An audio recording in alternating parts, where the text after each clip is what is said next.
July 9th, 2006, Berlin, World Cup Final. The pressure is so thick you can literally feel it in the air. Look at this man. Andrea Pirlo is the first one to step up to the ball.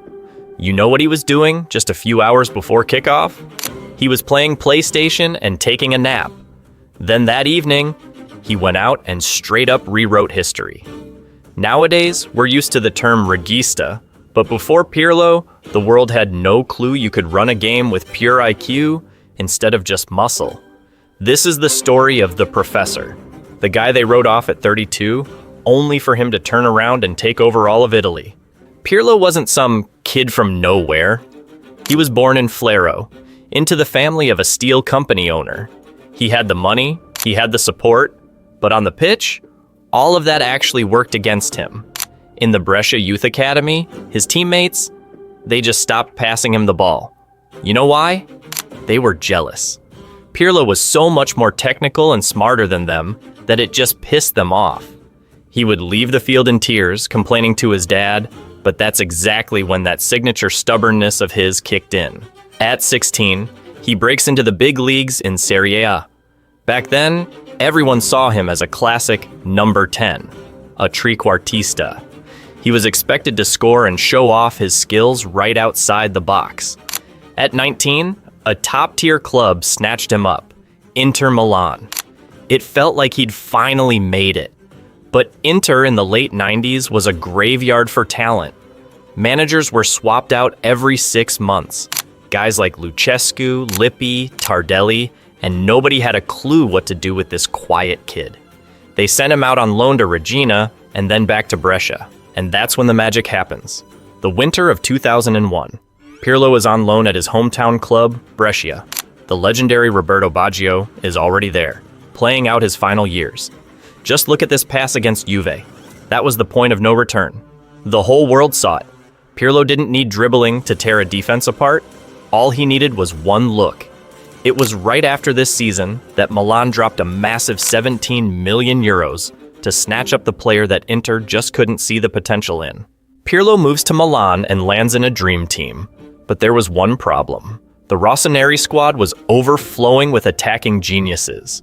Rui Costa, Rivaldo, Clarence Seedorf. Where do you fit in another artist? And that's where Carlo Ancelotti enters the frame. Papa Carlo did what the Inter managers didn't have the guts to do. He finally moved Pirlo from behind the strikers and dropped him deep. But to keep this whole system from falling apart, Pirlo needed a bodyguard. That's how the weirdest and most effective duo in football history was born, the architect and the gladiator.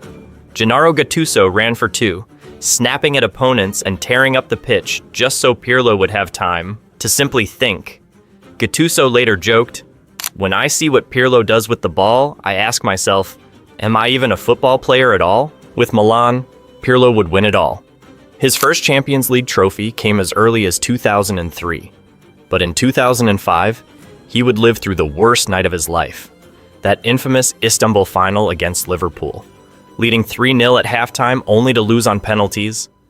Pirlo, who always seemed like a statue made of stone, was absolutely crushed. In his autobiography, he would write, "After that game, I didn't feel like a football player. I didn't even feel like a human being. I seriously thought about quitting football because everything just felt pointless." But Pirlo wouldn't be a legend if he had just given up. 2 years later, fate gives him a shot at a rematch in Athens. Liverpool again. The final again. Pirlo takes a free kick, the ball hits Filippo Inzaghi in the back, and flies into the net. Not the most elegant assist, but definitely the most important. Milan wins 2-1. It was a moment of total triumph. In 10 years at the club, Pirlo would lift the Big Ears trophy twice and become irreplaceable. It was at Milan where he perfected his free kicks. He spent hours studying how Pernambucano struck the ball and came up with his own formula, hitting it with 3 toes so the ball would dip sharply right in front of the keeper. In Italy, they nicknamed this shot Maledetta, the cursed ball. Goalkeepers knew exactly where it was going, but they still couldn't reach it. Summer of 2006. Italy is on fire. The corruption scandal is tearing the country apart, and the national team is being sent off to the World Cup under a wave of boos and curses. And it's right in the middle of all this chaos that Pirlo showed the entire world what true Zen actually looks like. Do you know how he spent the morning of July 9th, the day of the World Cup final? While his teammates were biting their nails from stress, Pirlo was sleeping. And then he woke up and spent a few hours playing PlayStation.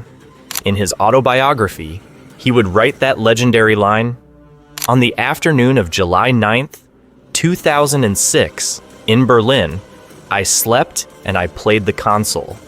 Then in the evening, I went out and won the World Cup." But before the final, there was Dortmund, the semifinal against the tournament hosts, Germany, 119th minute. The entire stadium is waiting for a penalty shootout. Pirlo gets the ball. 3 defenders are surrounding him, and there's a wall in front of him. He spotted Fabio Grosso where nobody else could. A hidden chip pass that sliced through the entire German defense like a hot knife through butter. Grosso scores, Italy goes wild. It was a moment of pure genius.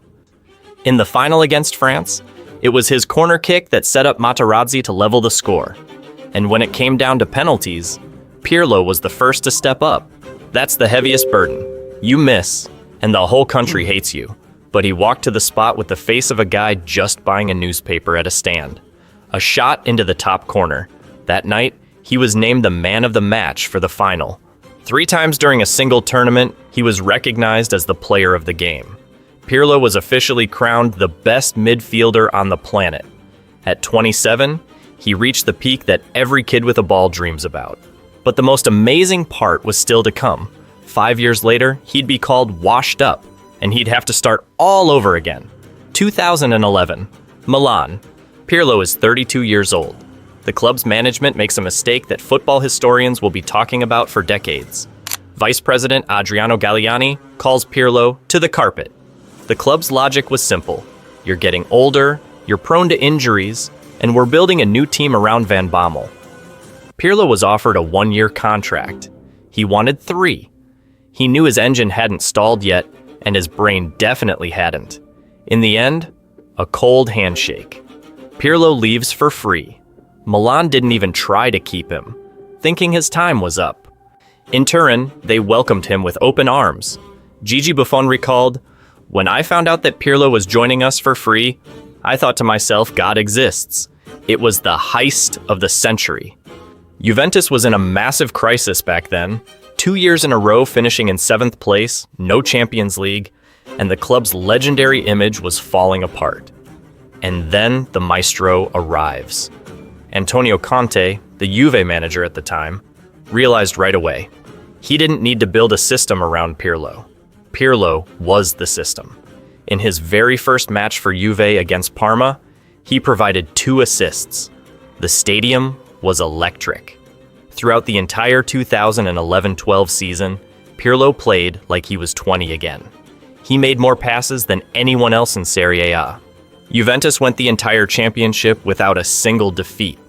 The veteran written off by Milan transformed an underdog into an undefeated champion in just 1 season. This was his personal revenge, quiet, elegant, and ruthless. And a month after winning the title, Euro 2012 happened, along with that iconic Panenka against the Englishman Joe Hart. Later, Pirlo would say, "I saw that the goalkeeper was jumping around like a madman, so I decided to teach him a lesson." After that strike, the English lost their spirit, and Italy moved on. Pirlo proved once again, in football, the winner is the one whose nerves are colder than the ice in a glass of white wine. In 4 years in Turin, he captured 4 Scudettos in a row. He became a Juventus icon, a player who got standing ovations, even from rival fans. He left the club in 2015 with tears in his eyes after the Champions League final, leaving behind a team that had once again become a dominant force in Europe. The maestro left in style, off to New York City to conquer America. There, he played alongside Frank Lampard and David Villa, continuing to drop dime after dime even when his legs were starting to give out. But who is Pirlo off the pitch? He's a man who hates the spotlight. While other players were buying gold chains and supercars, he was investing in land. He has his own winery, Pertume Collar, not far from his hometown, Brescia. He produces about 20,000 bottles of wine a year and personally oversees the harvest.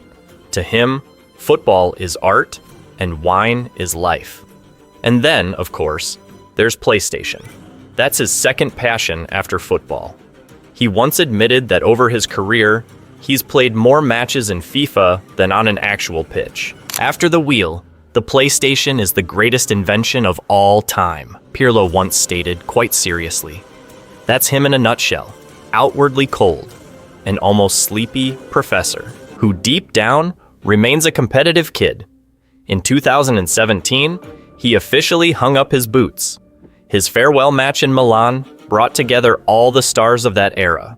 There was a banner in the stands, "No Pirlo, no party." And that's the absolute truth.